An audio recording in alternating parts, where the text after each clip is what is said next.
Mark, thank you for joining me today. Hi, thanks for having me. Excellent. Well, look, I always like to start this off with a bit of an introduction into yourself. So please could you introduce yourself? Sure, absolutely. Mark Hunting. I'm a partner at Bracewell, and I work in our white collar crime team in London. We call it Government Enforcement Investigations, but that's the team that deals with things like bribery, corruption, fraud, money laundering, trade sanctions, those types of issues.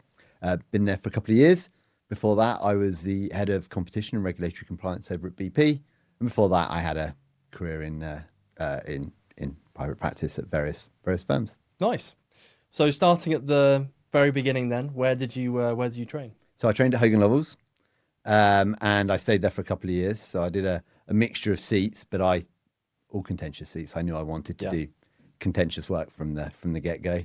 Yeah, and then qualified there into one of their dispute teams. Nice. And what was life like as a trainee? I know that things post-COVID have changed slightly and that I guess the cultural side of laws probably changed a little bit. What was life like as a trainee back in the day? Yeah, I don't. I mean, it's hard to. I suspect the experience people have now is very different. I enjoyed being a trainee. It was good fun. You was in the office every day. Yeah. Spent a lot of time with my supervisors. I think being in the office is actually probably a good thing for trainees. Yeah, yeah. But there was, historically, there was more of a culture of you didn't get home until your supervisor went home. Yeah. And I sort of hope that some of that has perhaps Yeah, died, yeah. that kind of unnecessary stuff. But being a trainee was good. In the dispute seats, you still got to do Friday lists. That was a fun thing, which is where. So what's that? So Friday lists is when you will get a list of stuff to do on a Friday in court. So there might not be your cases, but you'll go along normally in front of an ordinary master who will not be very friendly to you, and you'll ask him for an extension of time on a witness statement or to file some extra pleadings, and they'll all be 5-minute applications, but really good kind of practical skills for developing advocacy very early on in your career in a what doesn't feel like a safe environment, but 15 years later, there wasn't much I could have screwed up, if we're being completely honest. Yeah. I don't think, sadly, I think a lot of that stuff might have Yeah, yeah. kind of ended now. It's come up a few times now with people lightly touching on the fact that being in the office more might be a good thing for juniors. And it feels like sometimes at the senior end, there's a little bit of nervousness around saying it out loud. But to be honest, I speak to a lot of future trainees, students coming up, and I think people want to be back in the office again. I don't know.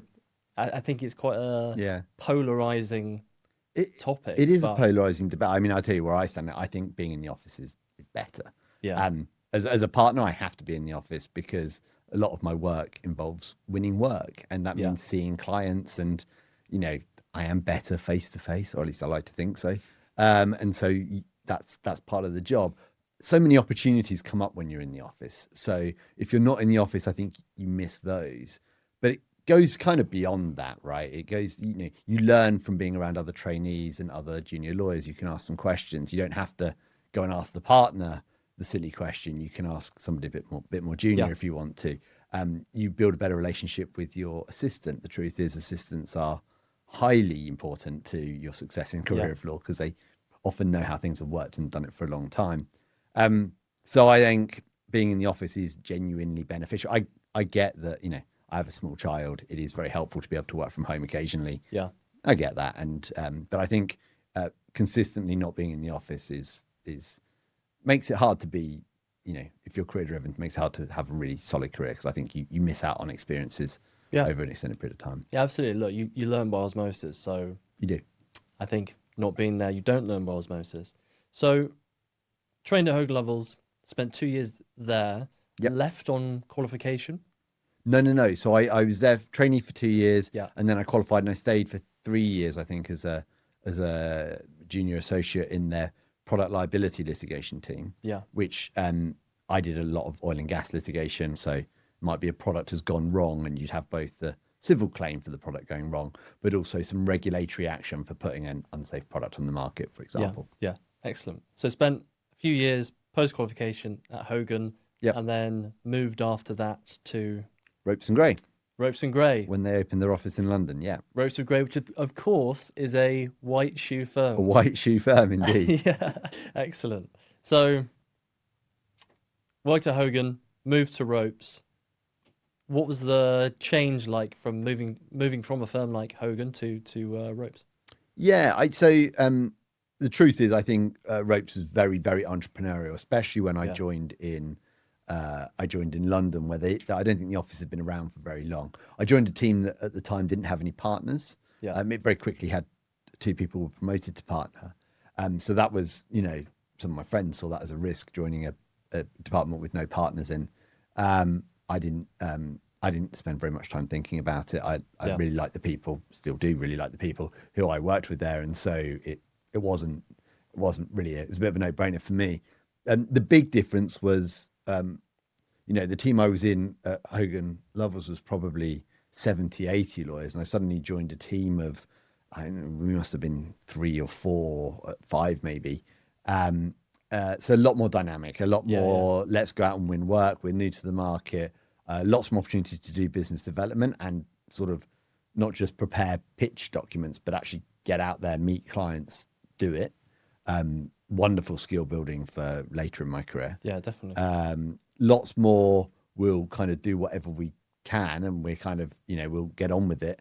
Obviously, at somewhere like Hogan Lovells in London, where there's 1,200 lawyers, there probably is a specialist that can do that or this or that. At Ropes, being much smaller in London, it was a bit more, well, we need to do some GDPR component Yeah, to this. We don't have a GDPR lawyer, so let's go find it. Let's go get the legislation. Let's go work it out ourselves. And I really like that. I liked that there was less of a pigeonhole in a smaller firm. There just naturally is. I liked how dynamic it was. I liked that we were going out and trying to win work. I liked all of that kind of stuff. And I was doing a lot of that stuff that I would have been 4 years qualified as junior to be doing that yeah, stuff. yeah, It was a good experience for me. yeah. So I had an experience at Ropes and then moved on. This is then moving to BP. Yeah, so I went on secondment from Ropes to BP. So I went off to BP in London, and after 3 months decided actually this is pretty cool. I quite like this. I might hang around a little bit longer. Yeah. So what were you then? Six Yeah, I'd have been PQE? 6. Yeah, exactly. And what was the? Why did you move in house? The truth is, I mean, within a very short period of being at BP, I was getting to do really interesting work that I would have had to have been much more senior to do Yeah. in private practice. I was getting to see it, be involved in it. I was being allowed to take decisions about what went out and what I would do. And so I was like, well, I'm just going to do this. I'm going to, we've got a request from the FBI about this. Well, I'm going to draft the response first. And instead of sending it out to a law firm and then me looking at it, I'm going to write it first. And then I'll find a partner I trust at a law firm just to check I haven't Yeah, made yeah. a terrible mistake. And it just gave me an opportunity to learn so much because suddenly I was working on a huge range of matters. But what really clicked for me was that, I'd work on this huge range of things and someone would say to me, well, how do we avoid this problem next time? And I'd say, well, I think we could do this and this and this. And then it would get done. And you'd be like, oh, I've actually changed the way this organization works to avoid a risk in the Yeah. future. And that, it wasn't solely me, of course. It was done in partnership with other teams and functions, and we'd all figure out a way together. But I very quickly got a feeling that A, I was going to get to do interesting work, and B, I was going to get to have a positive impact on the organization. Yeah. And I had a fantastic line manager based out of Houston who was really very keen to just develop me and give me as much opportunity as I could handle. And having someone supporting you like that in your career is highly invaluable. And from the people I speak to have moved in a house, even more junior, so 2, 3 PQE, it feels like the work they've done, the stakeholders they get to engage with are maybe you get a lot more responsibility and a lot more, people want to save money on external counsel. So, go and have a go, do it, see what happens, make sure it's correct. But yeah, there's a lot of more of an entrepreneurial attitude, maybe in some cases. I think that's right. I suspect it's also a bit more of a meritocracy, right? Yeah. In a law firm, you do have to think about law firm economics. And that means that if you've got work that should be done by a 4-year PQE lawyer, if you get a 2-year PQE lawyer to do it, that might be good value for the client, but you're not bringing in, you're not bringing in the right amount of money. Now, Yeah. In smaller firms, you are much more flexible about that. At Bracewell, we price differently to avoid that. But at the big firms, you will naturally have a hierarchy, and you want the right people doing the right work because that's the profitable economic way to do it. Yeah. in-house counsel don't think like that at all. They say, well, we need someone to do this. Can you do it? Excellent. Great. And if you're good enough, you're good enough. And it turns into more of a meritocracy. There's no, wait your turn to get sufficiently senior to do that work.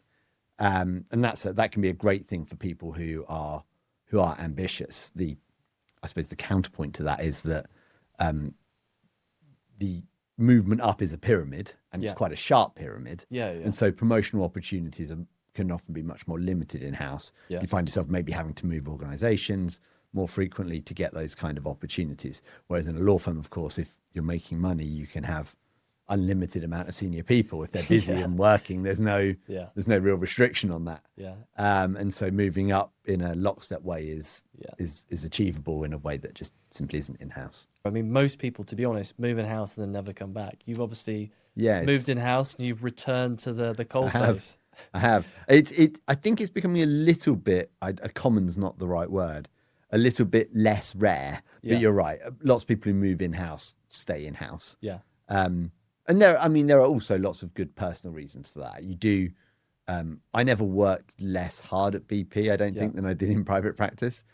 What I did do is have a lot more control over my time and hours, and that is often a useful thing to have when you're in the middle stages of your life and you're thinking about families and other stuff. Lots of people who move in house build relationships with people who aren't lawyers and friendships with clients because they're the same client all the time, and they have lots of learned history. The stuff I know about BP's business will stay with me forever, right? It's 7 years of knowing about this oil rig and that oil rig and pipelines and whatever else. It doesn't disappear.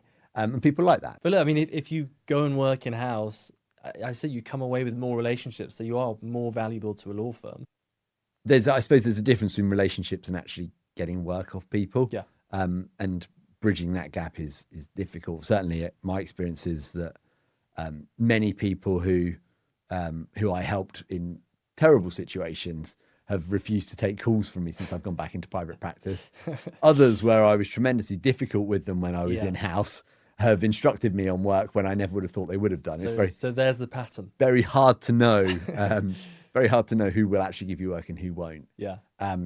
And if it's hard for you to know, it's very hard for law firms to take a commercial decision on that. So you've got no portable business that you can bring with you, like a lateral partner hire, but and lots of firms have portability requirements. So they will simply say that we're not taking lateral partners unless they have a portable business. So moved back into private practice to Bracewell. Been there for a couple of years now. I joined in January 2023, and Bracewell in the US has a very strong white collar crime practice. Didn't have anybody in the UK, has a strong disputes practice, but nothing white collar crime compliance. And so wonderful opportunity for me to build a practice in London. My next question was going to be, who are Bracewell? What do they do? What are they famous for? What's the presence like in London versus the US, and future ambitions for the UK as well? Yeah, sure. Well, so Bracewell is, it's an AM 200 firm, but it's headquartered out of Houston. And in the US, Bracewell really kind of does do everything. It's very much a full service firm, but it's rooted in Houston oil and gas and energy. The London office is, I think, unique in London in that we only really do energy work. That includes oil and gas and renewables and battery storage and other things, but it is all commodities and things like that. But it is almost entirely energy only in London. We also have a practice in Dubai and a practice in Paris. Paris, again, only energy. In London, we are 14 partners and probably twice as many associates, with probably less than 50 people. In the US, we're more like 400 or 500 people, I think. And so that's what we do here. We're highly specialized oil and gas lawyers, energy lawyers, renewables lawyers, commodities lawyers, project finance lawyers, but financing energy projects and things like that. So that kind of thing. Disputes lawyers who do both kind of construction and energy related disputes. Nice. So it's a very small point, but what's the difference in project finance and the other one you just mentioned? Sorry, so energy finance. And energy financing. So energy financing is things like reserve-based lending, which is where you might organise very large sums of capital based on the reserves in the ground. To fund that hasn't come out yet. That hasn't come out yet, to fund the operation of the asset. Project financing is a very particular type of structure where where sponsors fund a particular construction of a project. So in terms of your practice area then, I mean, I imagine it's probably developed over time. What did it start out as and what has it become now? Yeah, so I do the full suite really of financial crime type work. And I'm happy to do corporate and individual work, but in truth, most of my work is likely to be corporate work rather than representing individuals. Yeah.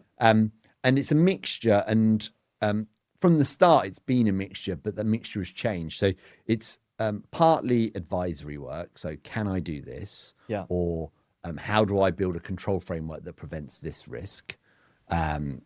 What's this new legislation about? Lots of sanctions questions. Of course, sanctions is a big topic in the current climate. And then on the other side, it's what I call the contentious criminal work, but it's a bit of a mixture of either internal investigations where a company thinks something's gone wrong or somebody's whistleblown about something, and we go in, conduct an investigation, advise the company on what it should do next, or external investigations where an authority might also be interested. And we might still do that internal investigation work, but we'll do it with a view to giving the results to the Serious Fraud Office or Department of Justice or somebody like that. So the nature of oil and gas is that it is where it is in the ground. I mean, is your work across the globe, or is it more focused on a certain region? Yeah, so there is oil and gas work across the globe. There's a distinct lack of oil and gas in like the south of France or in Italy, unfortunately. So it does tend to be clustered around those big centres. Yeah. No away days to Monaco, then. No away days to Monaco, sadly. Most of my work sits in Africa or the Middle East. Increasingly, I've been doing work in the former CIS states, so Uzbekistan, Tajikistan, Kazakhstan. But predominantly there, my UK work is almost entirely Aberdeen. Yeah. Again, unsurprising. But my renewables work actually is different because renewables is a lot less centralized on particular locations, and so you do see a bit more variation. Yeah. But a big chunk of my work is Africa, and has been for my entire career. Yeah, must be really interesting to be able to travel all around the world. Yeah, absolutely. In lots of places, my wife won't let me go on holiday, so I get to go to these places in my work life instead. Yeah, absolutely. Okay, cool. So that's your career history, practice area. I know you've also done some work as a magistrate in your past as well, engaged in some pro bono work. How did you get involved with being a magistrate? What is it, and what does the day-to-day of that look like? Yeah, so magistrates are judges in the UK criminal system. They sit in the lowest criminal court, the magistrates court, and they handle about 97-ish% of criminal cases. So they are kind of if you commit a crime, the very first place you will go, the very first person you'll see after the police station is the magistrates court. They might immediately send you on to a Crown Court if you've done something terribly naughty. But most of the time it'll get resolved in a magistrates court. And the magistrates sit as a bench of 3. They're lay people. So I started as a magistrate in, I think, 2009, which is actually before I was qualified as a solicitor, as a lay magistrate. And I sat through to 2019.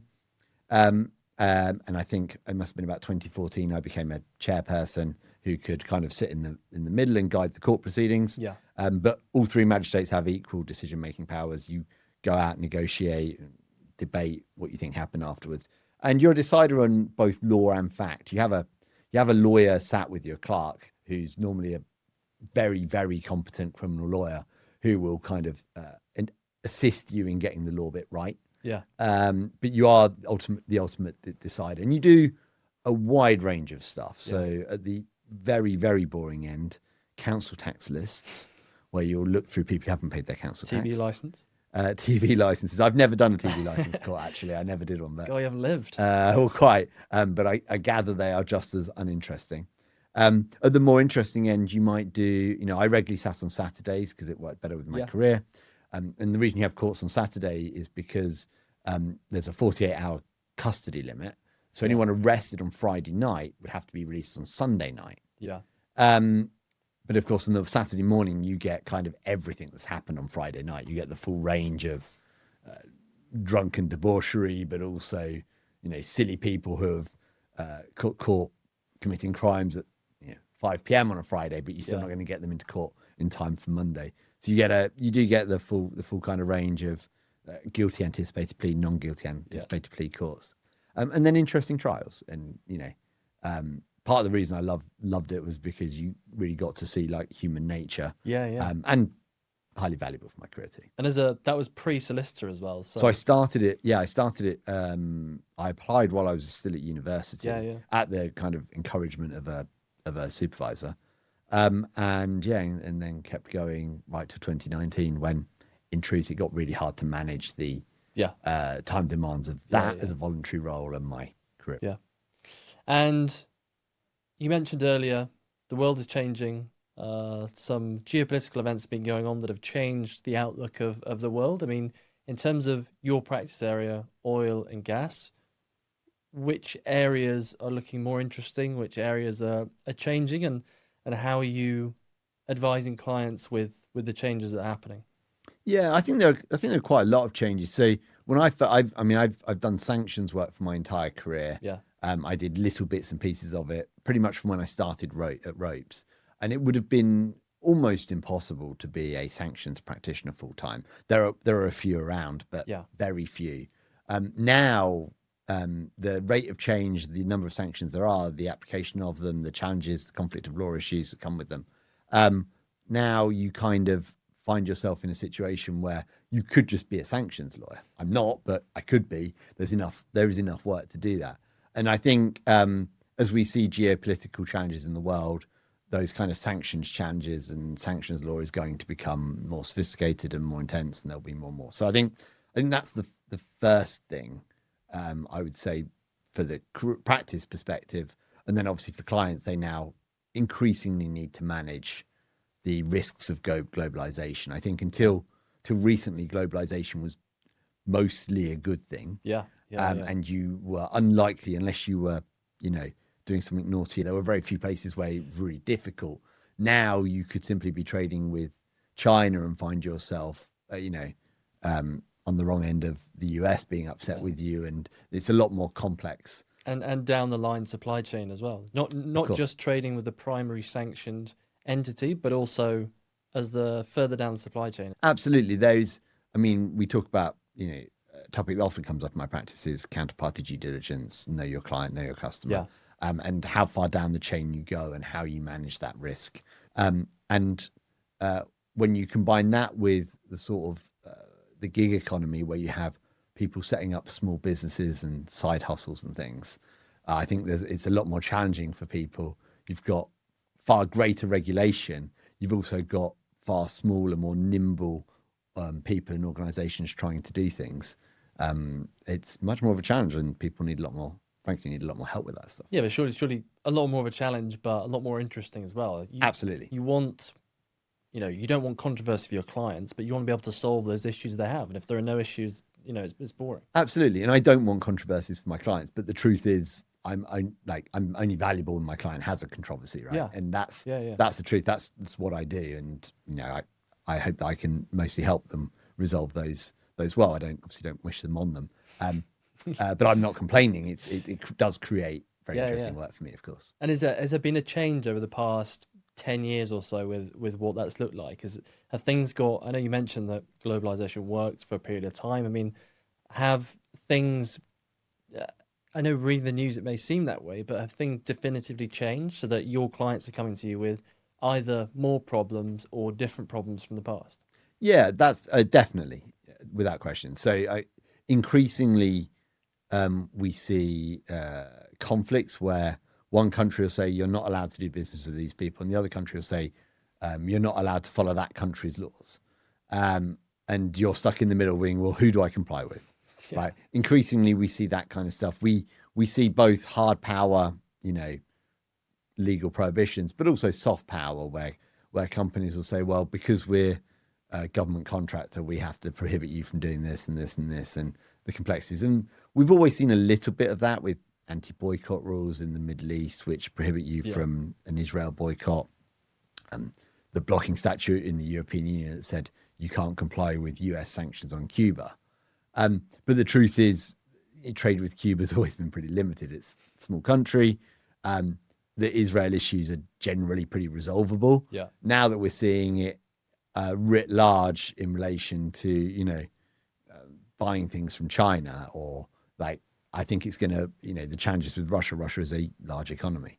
I think it's going to become much more complex, and clients are finding it much more complex to navigate.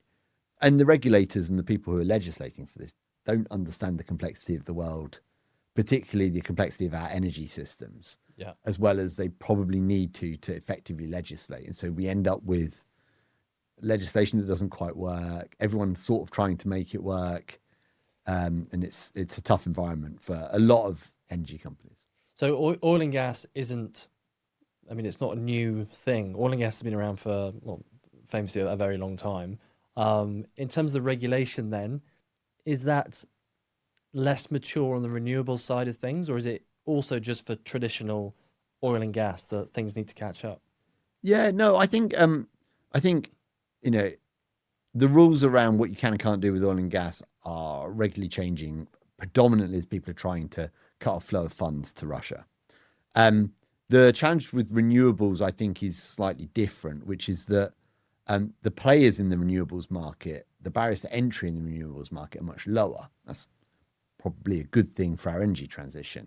But it often means you end up with a less sophisticated person.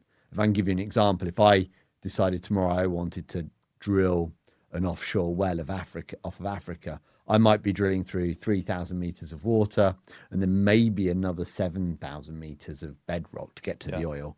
On an oil rig, I've got to find it. I'm going to have to do seismic. I'm going to have to do tons of stuff. It's going to cost billions of pounds. Just drilling a well is often 250,000 or more, sometimes 250 million. Yeah. The barriers to entry in that are phenomenal. Yes. Yeah. If I want to set up a solar plant in my back garden, well, I need some metal racks, which I can screw together. Yeah. I can buy those solar panels from somebody and plug them in. Yeah.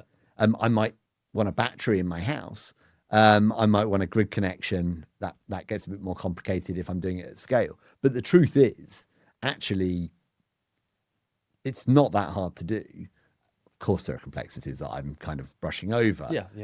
But the barriers to entry for someone who says, hey, I've got a really good idea for a wind farm, a solar plant, a biofuel plant, something like that, barriers to entry far lower than they are for oil and gas.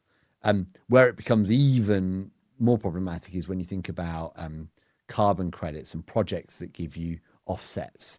Well, that project might be growing a forest.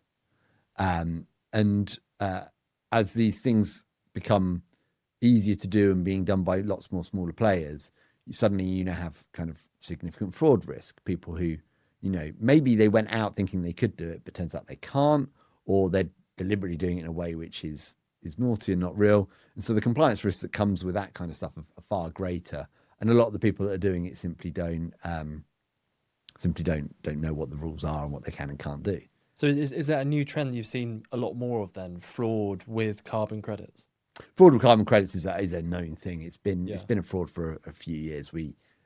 Fraud in offsets, you certainly see it where, you invest in a forest in Brazil and that forest has actually been used to offset 10 things instead of one.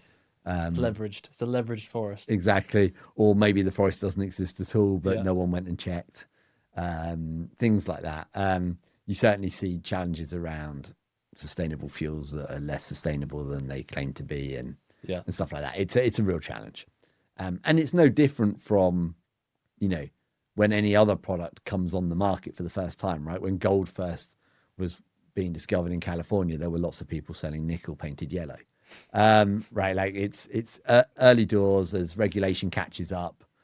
Some of this stuff will be stopped and sorted out, but we're very much still, I think, for some renewables, a little bit in the Wild West. Yeah. And is there a lot of, I think most people's perception of oil and gas is it probably hasn't changed for 100 years.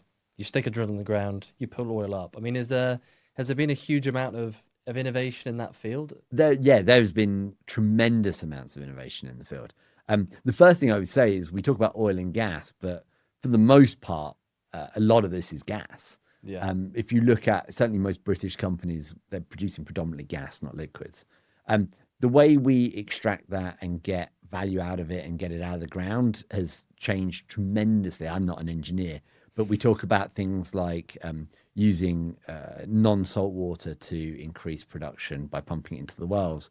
We talk about capturing, historically you would flare off all the gas and set fire to it. Yeah. Nowadays we try to capture that gas and use it. And we might use it in a power plant on a platform in order to power the operation. We might pump it to shore and use it as natural gas supply.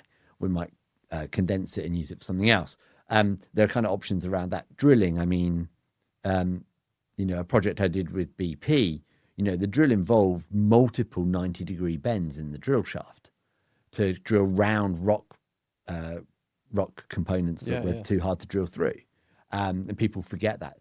Ultra deep water drilling now is absolutely a thing, but that technology is quite complicated. Yeah. Liquefied natural gas.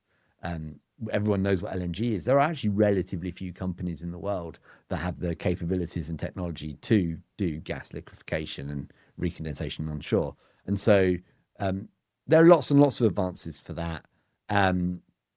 We have SAF now, sustainable aviation fuel, where we use cooking fuels and we kind of recycle cooking fuels to reduce the carbon impact of aviation fuel. I think we'll continue to see a lot of kind of innovation as people want to produce cleaner, better fuels. Yeah. And that has been the case for, you'll probably remember unleaded fuel being a thing.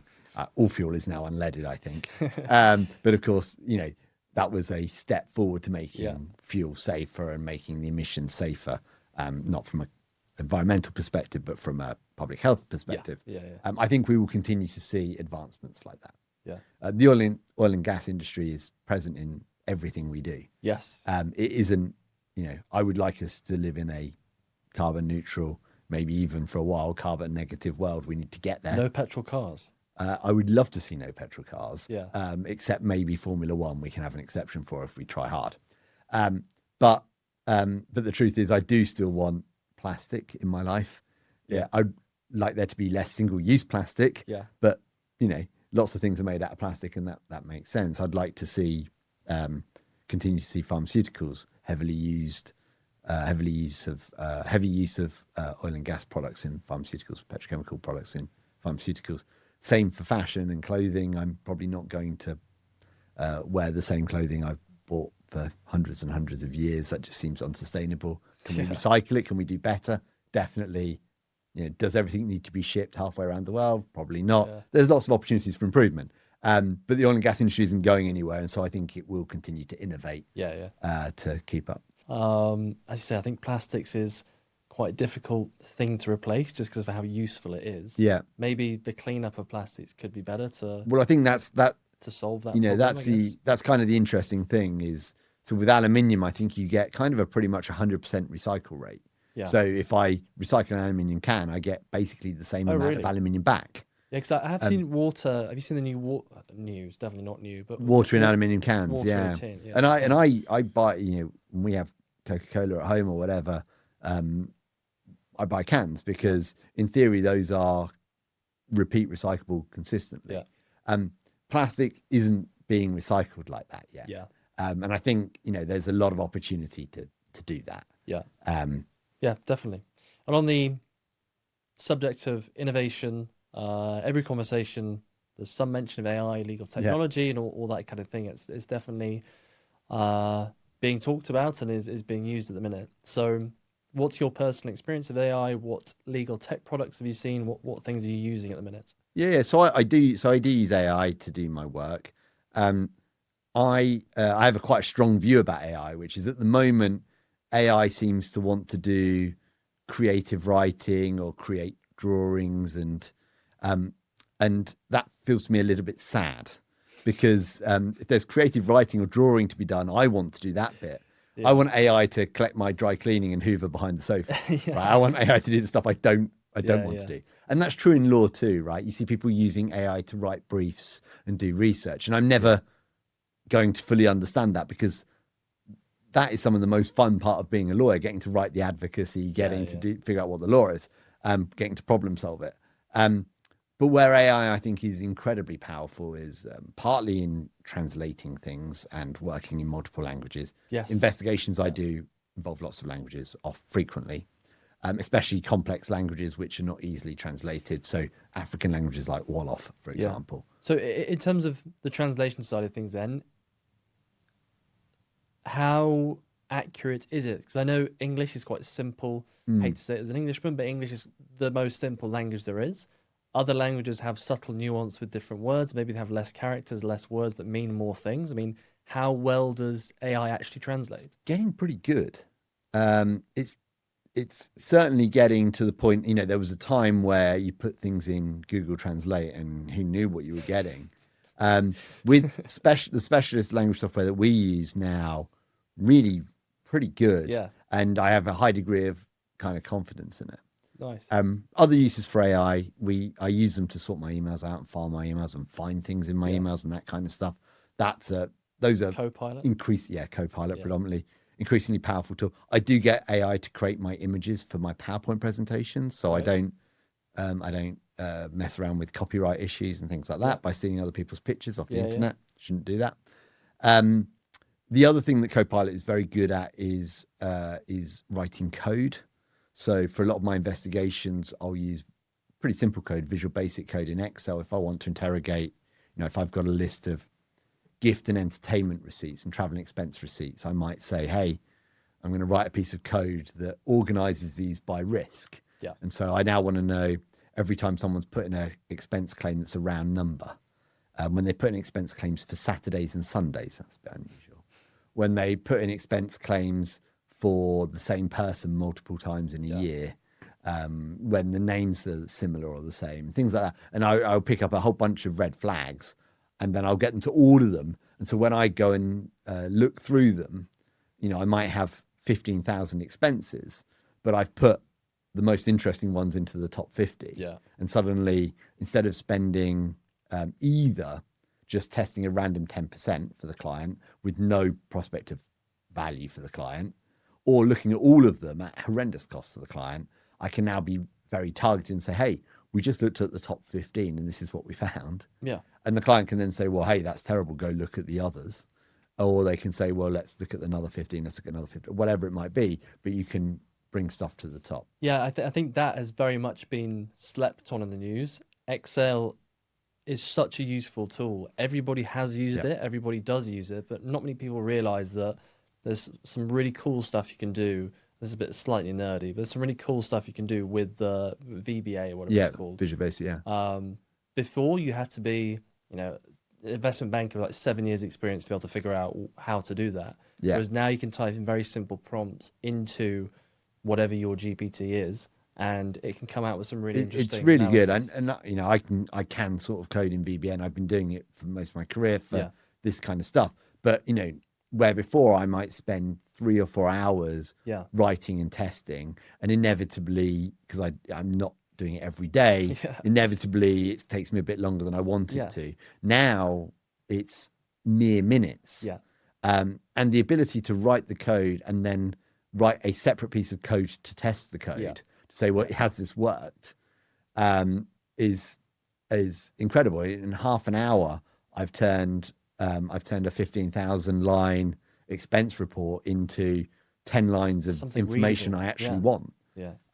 And it's not just, that's an example for Excel, but our document management software, increasingly document reviews can now partly be done by AI. KYC, that kind of thing? Or Yeah, the KYC stuff. e-discovery? What? So e-discovery, absolutely. There's loads of different platforms. We use some of them. E-disclosure, sorry. For e-disclosure, e-discovery, e-disclosure, whatever it might be. There where you can choose. It might be resort these in the order I think is most interesting. Tends to be called technology assisted review, TAR. Increasingly, you can now get it to go through and code, and you can code some and it can learn from it with machine learning. Yeah. So there are a variety now of technological products, and they're getting pretty good. And they're also quite forensic. So you go do it and you get an answer, and then you go look and say, well, how did you get this answer? Yeah. And you can understand what it did, and you can understand if it's good or bad. Yeah. And you can now interrogate populations of documents with simple language questions. Yeah. They're saying, well, who was the person paying all these bribes? And it will go through and it'll say, well, look, they all came from these 3 accounts ultimately. Especially that would have taken hours to figure out. Exactly, hours and hours and hours. And in truth, that is the kind of stuff that's frankly quite easy to miss, right? And so increasingly that technology is kind of assisting there. You have to check this stuff. But what's interesting is that where your language learning models have hallucinations, which we know about. So getting a language learning model to write your brief, a bad idea, generally, in my view. But is it a good first draft? I'm on the fence. Yeah. I'm on the fence because if it's a good first draft and some of the references are wrong, great. But if it has a hallucination and it drafts a structure around that hallucination, because that's the thrust of the argument, then it's not a good first draft if the basis for the structure is wrong. Yeah. Right. And so often when you see a brief, whether it's a particular claim or whatever it might be, that's been written by AI and then checked by a human, the structure's a bit, for want of a better word, crap. Yeah. Right. And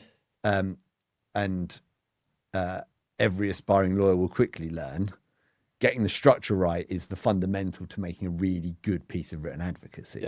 Is what's your structure? And if your structure is based on things that aren't true or are no longer in the document, is your structure as good as it could be? Possibly not. Can AI go and look at similar claims brought by other people in the past and bring you the same arguments back and say, hey, on these types of claims, these are the top 5 arguments? So that I can go through and say, like that one, that's great. That's not going to work for me. Yeah, absolutely. Can it do parts of this? Absolutely. We have some AI software that's very good at doing references for us, where we'll be writing it and we'll pull the references and it will pull all the references together and cross-reference them and handle all that stuff. Wonderful. Like that is, when I think about what I like doing in my job, it's not writing particulars of claims, it's writing bloody references and footnotes. Something that gets that right consistently. It's not a language learning model, so it doesn't have the hallucination problem. That's kind of where I see it. I know that there are cases where language learning models have written briefs that are 80% of the way there, but it's not 100. But it's not 100, and you have a decision to make as a client, right? If this is somebody opened their car door on me while I was riding my bike and I've got a personal injury case, 80% might be fine. If this is did we commit a criminal offence or not, and are we going to have to pay a multi-billion-dollar fine, get disbarred from all future government contracts and have them monitored for 5 years? You want to be 100%. I'm not sure you want AI to be doing your. But I think there's all these little things that it's very good at, and loads of stuff that it kind of looks good, but maybe isn't 100%. And I think over time, people are going to start piecing together the things that do work, the things that don't work, and then someone will just have an umbrella subscription access to everything you need. So you'll just have that. I'm sure that's there. I'm sure that's where it will be. And it might be that I like to think I'm not a Luddite, but it might be that I am a little bit of a Luddite. In my ideal world, I would have all the tools to help me write a really good brief. But I'd write it. I'd have the ability to interrogate the documents easily and organize the documents and pull quotes from the documents. I'd have the ability to, when I go and copy and paste that quote out of a document and copy it into my pleading, that it sticks a footnote in and says that's where it came from, that document, and includes the Bates number, the reference number for the document at the bottom, so that the judge can immediately go find that document. And those documents are automatically on a platform that all the parties can access. Yes, AI is brilliant, but the actual writing of the brief, I think, an AI suggesting arguments, suggesting better wording, sure, all great. But I think AI taking the first cut might even have a place, but most of the time I want the AI to help me do a really good job of writing it, not to write it for me. But if you think about the competition, then it's a junior associate. So if it's 80% of the way there, maybe a trainee / early junior associate is on a bit of a similar path. So I guess the argument would be, as a first draft, it can kind of be okay, but as you say, with very high level advisory work, you don't want to depend on it 100%. I think this is a problem that law firms have to solve, which is, do I give it to a junior lawyer to do and they will get it to me 65 to 80% of the way there?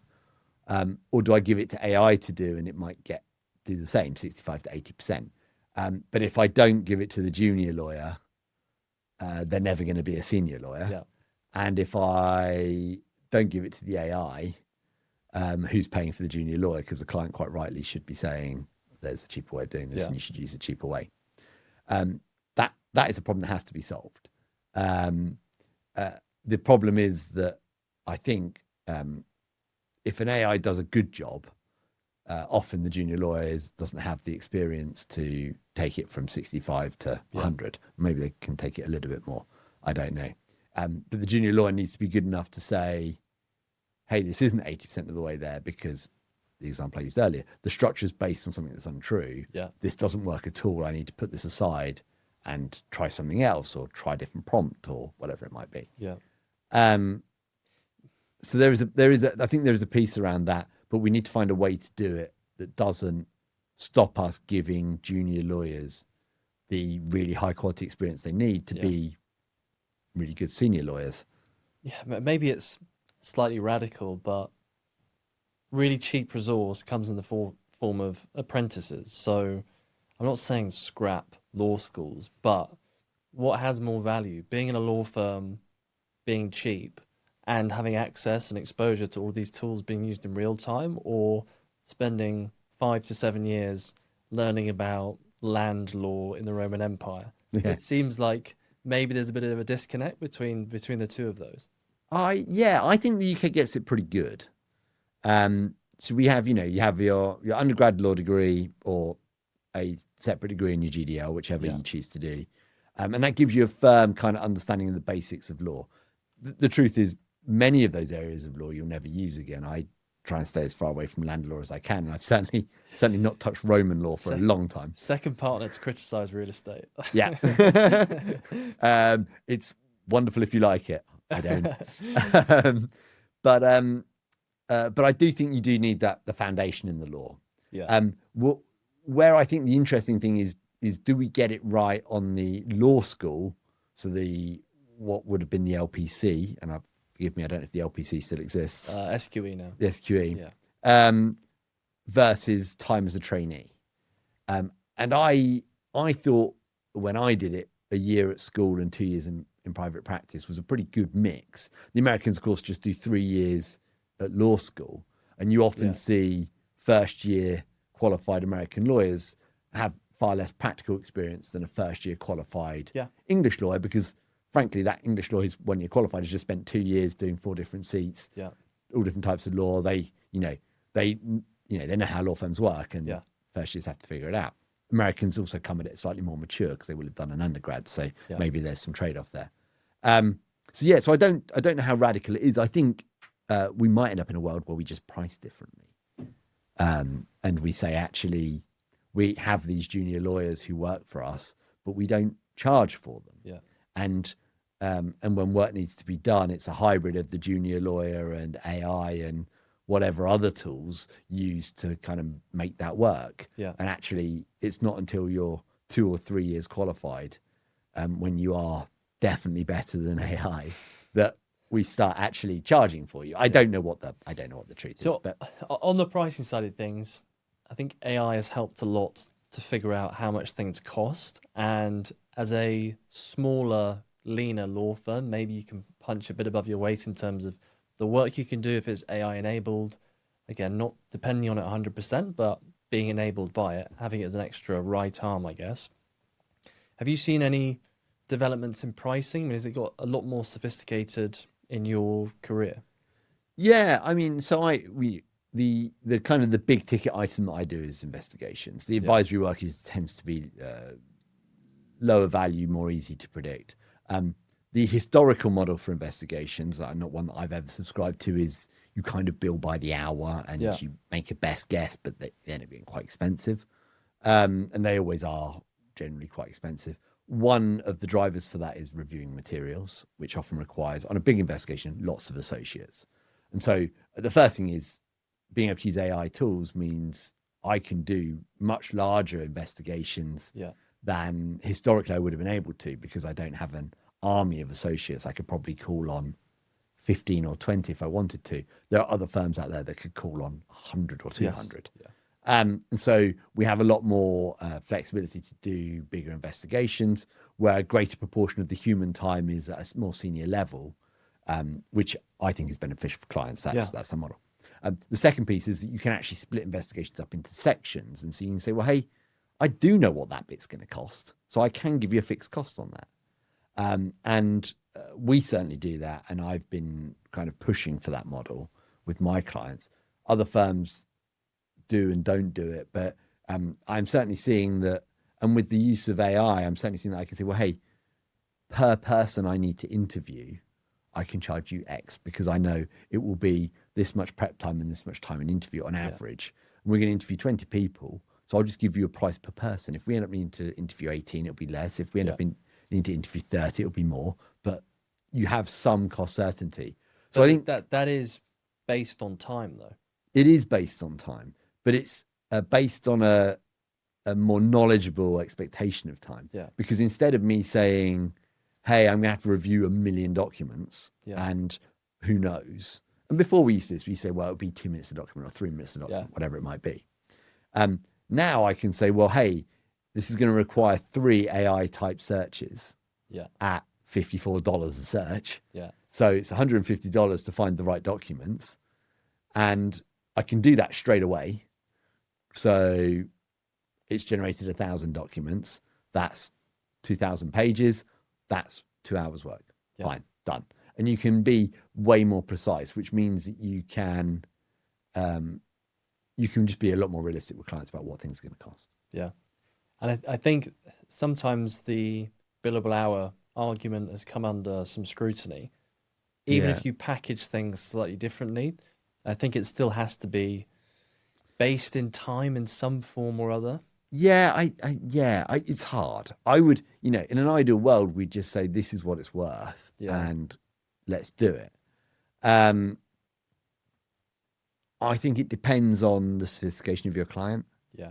If I'm being, instructed by a huge multinational oil and gas company, the lawyer instructing me will likely be as qualified as me and at least as sophisticated as me as a lawyer. Yeah. He will know the complexities and what he's asking for. He'll know the challenges and he'll know what that's going to cost.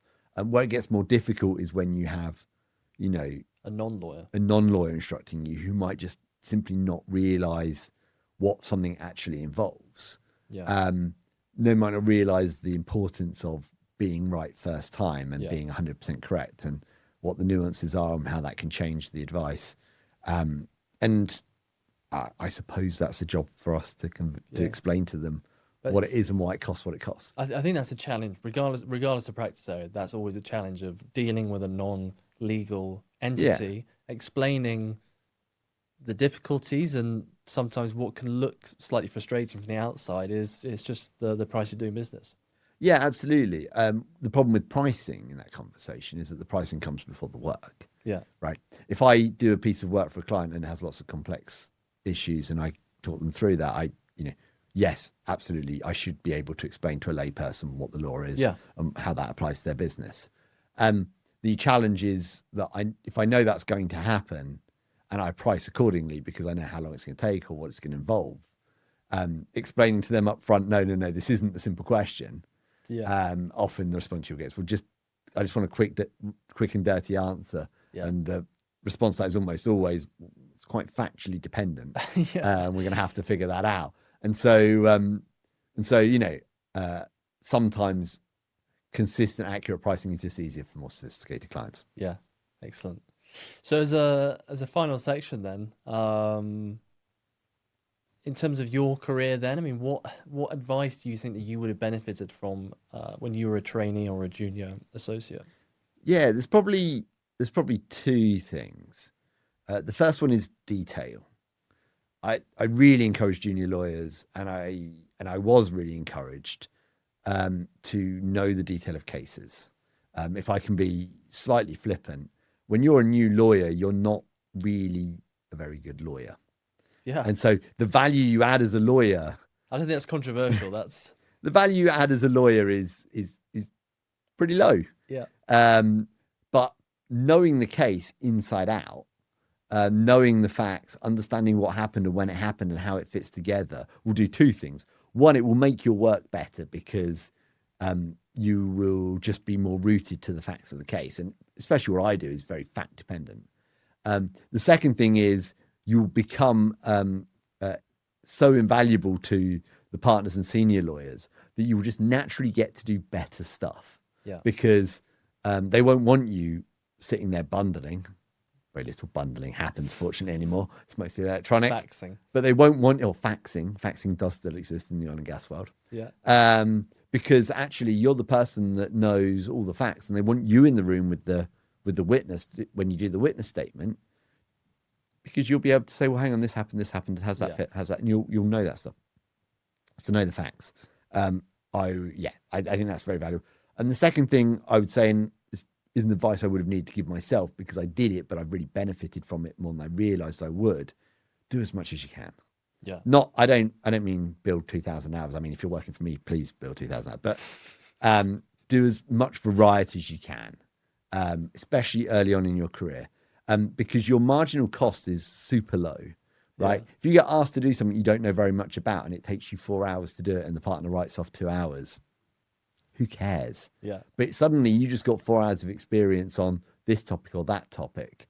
And by the time you get to 6 or 7 years and you've done a huge range of stuff, and you've not kind of pigeonholed yourself, when you are doing the thing that you now want to do, which by the time you've done 6 or 7 years, you're probably doing, you will very much have a very broad base to call upon when you have issues or challenges. And the number of times I've been dealing with a regulator in the fraud space and said, well, I did have that sanctions case that looked a bit like that. And I did that brands case when I was a trainee. And actually, that was a similar issue there. And how did the partner who did that brands case resolve that? Maybe I can try a tactic like this. Yeah. So those are my two. And then I would always say, don't sleep on the soft skills. Well, building relationships internally, business development, all those kind of things. All of that kind of stuff. Build your relationships internally. Get to know people. It does two wonderful things. First of all, people move around. So by the time you get a bit more senior, you'll know people everywhere. Yeah. Secondly, you will undoubtedly get informal mentors in the process. Third, law firms are organizations of people, and you will like some of them and you will not like some of them. And the more people you meet, the more ability you have to sidestep the partner you don't want to work for. Obviously, none of my associates, but they're watching now, thinking, "How do we get out?" Exactly. And the truth is, the more partners you know, the more opportunities are to go work for someone else and get that broader experience or whatever it might be. Outside the firm, you all know hundreds of people, I'm sure, from university who you're friends with. Stay in touch. Yeah. Don't have to work too hard at it, but where you draw the line on people you stay in touch with should be way, way lower. Yeah. Yes, have your 10 mates and be mates with them. That's wonderful. But the other kind of 50 people you know, you're allowed to just keep knowing. You don't have to be at the pub with them every Friday. You don't have to be best friends with them, but keep knowing them because they will undoubtedly become more important as you get more senior. And there's something deeply weird about, making partner and suddenly reaching out to someone you haven't spoken to for 25 years. Because it turns out they're the general counsel of a really important firm client. And you can't avoid the fact that you used to be friendly when you were at university, but haven't bothered to speak to them for 10 years. Yeah. So you get to avoid some awkward situations, but also they turn into wonderful business opportunities. Yeah. So I thoroughly encourage that. And, if, as undoubtedly some of your watchers will want to go in-house, suddenly you'll have a network of people in businesses who may not be lawyers, but will be able to tell you about the culture. Well, I love the culture at BP. I liked the culture at BP when I was there.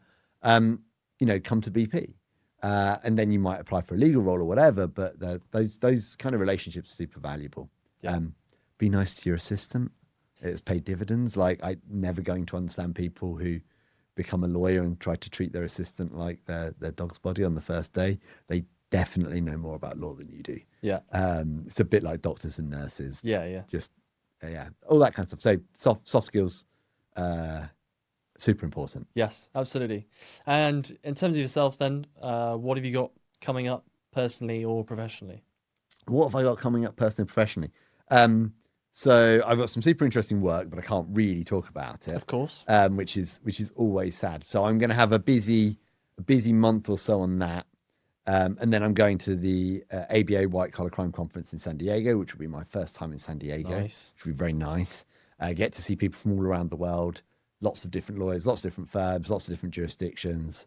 That's always a very fun kind of opportunity. Toronto is the last one, was it? IBA Toronto. I think it was, well, it's the ABA. Oh, ABA, sorry.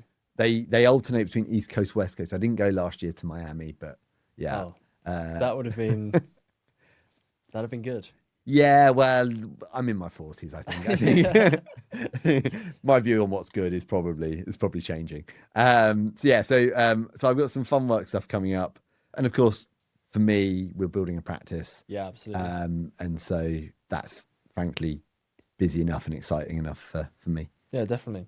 Well, look, thank you very much for your time today. No, thanks for having me.